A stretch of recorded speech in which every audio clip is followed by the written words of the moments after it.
దుద్దిల్ల శ్రీధర్ బాబు గారు. అధ్యక్ష, మొదటగా మూడవ తెలంగాణ శాసనసభకి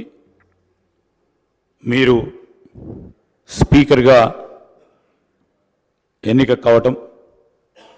మా అందరికీ కూడా హర్షణీయం. మీకు అభినందనలు తెలియజేస్తూ, మీకున్న అపార రాజకీయ అనుభవం, మీ రాజకీయ ప్రస్థానం మొదటగా NSUI, youth Congress, senior Congress లీడర్గా ఈరోజు పార్టీ పరంగానే కాకుండా మరి మీరు శాసనసభ్యులుగా మూడోసారి ఎన్నిక కావటం, ప్రజా సమస్యలను పరిష్కార మార్గంలో పెట్టడానికి మీరు చూపెట్టిన చొరవ, మీరు తీసుకున్న అనేక ప్రోగ్రెసివ్ అడుగులు తప్పకుండా మరి ఐడియలిస్టిక్గా రాబోయే తరాలకు కూడా ఒక ఆదర్శనీయంగా ఉంటాయని, ఆ క్రమంలోనే మీరు మొదటగా ఎంపీటీసీగా, మండలాధ్యక్షులుగా, దాని తదుపరి శాసనసభ్యుడిగా, చైర్మన్గా, మరి ఆనాడు పెద్దలు దామోదర్ రాజనరసింహ గారు ఎస్సీ సబ్ ప్లాన్కి సంబంధించిన ఒక ప్రధానమైన విధానపరమైన నిర్ణయం దేశ చరిత్రలో నిలిచిపోయే ఆ నిర్ణయంలో ప్రధాన భాగస్వాములుగా మీరు నిలవటం, ఆ క్రమేణా మీరు ప్రజా జీవితంలో ప్రజా సంక్షేమము, అదేవిధంగా ప్రజలకు దగ్గరగా ఉండాలని, ఓడినా నేను మీకున్నానని ఒక ధైర్యాన్ని ఇచ్చి ముందుకు నడిపిన వైనాన్ని ఈరోజు గుర్తు తెచ్చుకుంటూ, మరి మీరు మంత్రిగా హ్యాండ్లూమ్స్ అండ్ టెక్స్టైల్స్కి సంబంధించి ఉమ్మడి ఆంధ్రప్రదేశ్ రాష్ట్రంలోనే ఆనాడు ఎయిర్పోర్ట్స్లో కానీ, రైల్వే స్టేషన్స్లో కానీ, కాలేజీలో కానీ,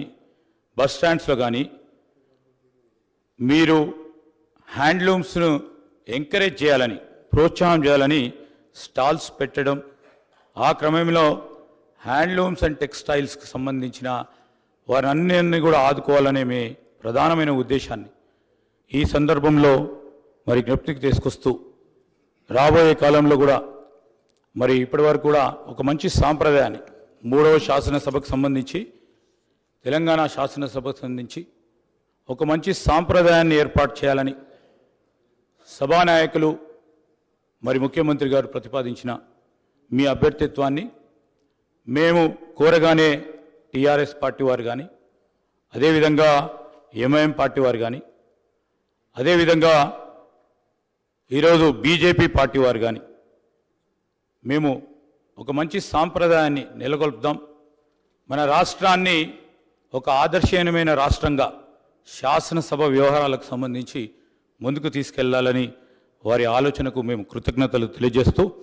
అదేవిధంగా గౌరవ శాసనసభ్యుల హక్కులకు సంబంధించి మీరు కూడా శాసనసభ్యుడిగా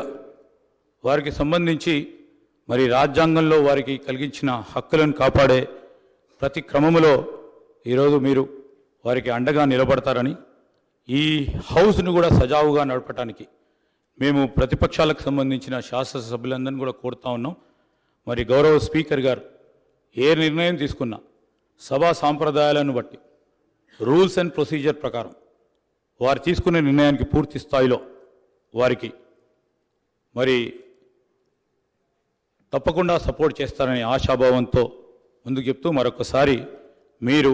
శాసన సభాపతిగా ఆ స్థానంలో కూర్చుంటే నేను